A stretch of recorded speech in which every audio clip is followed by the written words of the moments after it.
लाभ हानि के इबारती प्रश्न। इस वीडियो में हम सीखेंगे लाभ हानि के इबारती प्रश्नों को क्रमानुसार हल करना। टीचर्स बच्चे लाभ हानि की अवधारणा समझ जाएं, उसके बाद ही उन्हें लाभ हानि के इबारती प्रश्नों को हल करना सिखाएं। अच्छा बच्चों, सोहन ने एक घड़ी 100 रुपए में खरीदी और फिर 110 रुपए में बेच दी। सोहन को लाभ हुआ या हानि? हाँ, लाभ हुआ ना। कैसे पता चला? अरे, विक्रय मूल्य क्रय मूल्य से अधिक है ना। अच्छा, अगर मैं पूछूं कितने रुपए का लाभ हुआ तो देखिए, 100 रुपए में घड़ी खरीदी यानी ये हो गया क्रय मूल्य, और 110 रुपए में बेची यानी ये हो गया विक्रय मूल्य। तो लाभ कैसे पता करते हैं? विक्रय मूल्य में से क्रय मूल्य घटाकर ही ना। यानी सोहन को 110 से 100 घटाना है। 110 माइनस 100, 10 रुपए का लाभ हुआ है ना। अच्छा, अब इसी तरह एक दुकानदार ने घड़ियों के थोक व्यापारी से 6100 रुपए में अपनी दुकान के लिए घड़ियां खरीदी। उन्हें बेचकर उसे 5000 रुपए मिले। बताओ, दुकानदार को लाभ हुआ या हानि? बच्चों, इबारती प्रश्न हल करने से पहले प्रश्न को कम से कम 2 बार अच्छे से पढ़ लेना चाहिए। तो बच्चों, दुकानदार ने घड़ियां 6100 रुपए में खरीदी, यानी घड़ियों का क्रय मूल्य 6100 रुपए। कहाँ से खरीदी? घड़ियों के थोक व्यापारी या होलसेलर से। थोक व्यापारी मतलब वो व्यक्ति जो फैक्ट्री से या किसी कारीगर या किसान से उसका सामान कई सारे व्यापारियों को बेचने के लिए मंडी या थोक बाजार में लाकर बेचता है। दुकानदार ने ग्राहक को 5000 रुपए में घड़ियां बेची, यानी घड़ियों का विक्रय मूल्य है 5000 रुपए। जैसे आप देख सकते हैं कि यहाँ क्रय मूल्य विक्रय मूल्य से अधिक है, तो दुकानदार को लाभ हुआ या हानि हुई? हाँ, हानि हुई। तो बच्चों, हानि पता करने के लिए क्या करना होगा? क्रय मूल्य में से विक्रय मूल्य को घटाना होगा ना।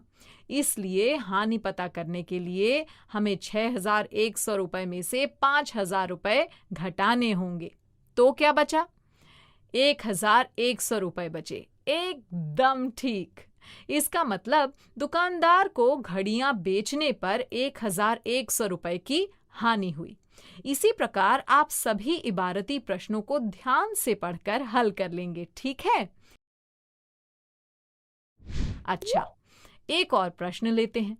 एक कमीज का क्रय मूल्य 399 रुपए है और दुकानदार को उसे बेचने पर 70 रुपए का लाभ होता है। तो बताइए, कमीज का विक्रय मूल्य क्या होगा? कमीज का क्रय मूल्य है 399 रुपए और दुकानदार को कमीज बेचने पर 70 रुपए का लाभ हुआ। इसका मतलब विक्रय मूल्य क्रय मूल्य से अधिक है। याद है ना, जब विक्रय मूल्य क्रय मूल्य से अधिक होता है तो लाभ होता है। इस प्रश्न में हमें विक्रय मूल्य पता करना है, तो विक्रय मूल्य हुआ क्रय मूल्य प्लस लाभ। इसे हम लाभ होने पर विक्रय मूल्य पता करने का सूत्र कहते हैं। तो 399 रुपए और 70 रुपए हुए 469 रुपए। कमीज का विक्रय मूल्य 469 रुपए होगा। और यदि दुकानदार को उसे बेचने पर 50 रुपए की हानि होती, तो क्या आप बता सकते हैं कि दुकानदार ने कमीज कितने रुपए में बेची होगी? आइए इसे समझते हैं। बच्चों, कमीज की कीमत या क्रय मूल्य तो 399 रुपए है, पर इस बार दुकानदार को कमीज बेचने पर 50 रुपए की हानि हुई। इसका मतलब कमीज का क्रय मूल्य उसके विक्रय मूल्य से अधिक है। आप जानते हैं कि क्रय मूल्य जब विक्रय मूल्य से अधिक हो तो इनके बीच का अंतर ही हानि कहलाता है। तो जब हमें क्रय मूल्य और हानि पता हो और विक्रय मूल्य पता करना होगा, तो हमें क्रय मूल्य में से हानि को घटाना ही तो होगा ना। यानी विक्रय मूल्य बराबर क्रय मूल्य माइनस हानि। इसे हम हानि होने पर विक्रय मूल्य पता करने का सूत्र या फॉर्मूला कहते हैं। तो 399 रुपए में से 50 रुपए घटाया तो कितने रुपए बचे? 349 रुपए। यानी दुकानदार ने कमीज 349 रुपए में बेचा। यदि किसी वस्तु का विक्रय मूल्य 650 रुपए हो, हानि 86 रुपए हो, तो उस वस्तु का क्रय मूल्य कितना होगा? विक्रय मूल्य 650 रुपए, हानि 86 रुपए। तो क्रय मूल्य पता करने का सूत्र क्या है? याद है ना?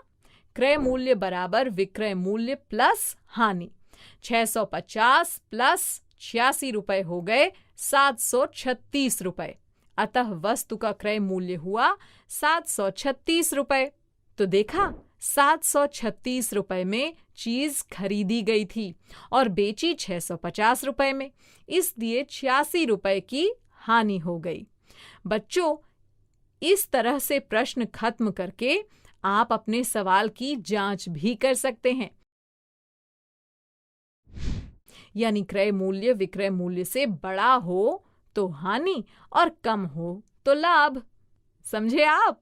हाँ बच्चों, बस इसी तरह हम वस्तुओं का विक्रय मूल्य भी पता कर सकते हैं। जैसे यदि किसी वस्तु का क्रय मूल्य पता हो और ये भी पता हो कि उसे बेचने पर कितना लाभ या कितनी हानि हुई, तो हम उस वस्तु का विक्रय मूल्य इस सूत्र से पता कर सकते हैं। विक्रय मूल्य बराबर क्रय मूल्य माइनस हानि।